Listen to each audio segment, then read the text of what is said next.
நீங்க சக்கரை நோயில அவதிப்படுறீங்களா? கவலையே படாதீங்க, தீர்வு இங்க இருக்கு. இப்போ ஆரம்பகால சக்கரை நோயாளிகளுக்கு நாம ஒரு தீநீர் தயார் பண்ணியிருக்கோம். இந்த தீநீரின் பேர் தான் மேகாந்தக தீநீர். இந்த தீநீர் பாத்தீங்கன்னா நிறைய மூலிகைகளோட எசன்ஸ்ல இருந்து தயார் பண்ணக்கூடியது. இதை பயன்படுத்துறது எப்படின்னு பாத்தீங்கன்னா 10 டிராப்ஸ் 30 ml வாட்டர்ல 10 டிராப்ஸ் காலை இரவு நீங்க இதை பயன்படுத்திட்டு வரணும். இப்படி பயன்படுத்தும் போது பாத்தீங்கன்னா ஒரு 15 நாள்ல பாத்தீங்கன்னா நீங்க இந்த ஆரம்ப கால சக்கரை நோயிலிருந்து விடுபடலாம்.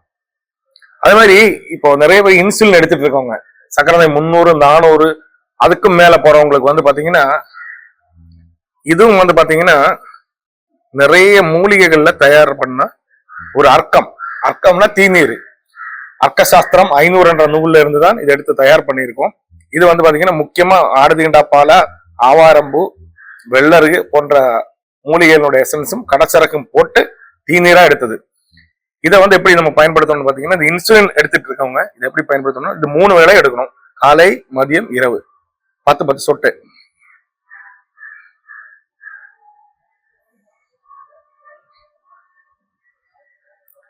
முப்பது ml தண்ணி, அது சூடு பண்ணி ஆறின தண்ணியில 30 ml தண்ணியில 10 சொட்டு, இது மாதிரி 3 வேளை நீங்க எடுத்துட்டு வந்தீங்கன்னா சக்கரை நோய் உங்களுக்கு கண்ட்ரோல்லே கொண்டு வந்துடலாம். அது மாதிரி பாத்தீங்கன்னா அதனோட பத்திய முறைகள் என்னன்னு பாத்தீங்கன்னா 1/4 பங்கு சாப்பாடு, 1/2 பங்கு காய்கனி. இந்த உணவு பழக்கத்தை நீங்க கரெக்டா ஃபாலோ பண்ணிட்டு வந்தீங்கன்னா நீங்க இந்த சக்கரை ப்ராப்ளத்திலிருந்து விடுபடலாம். இது ஒரு அனுபவமான மருத்துவ குறிப்பு. அனைவரும் பயன்படுத்துங்க. நன்றி, வணக்கம்.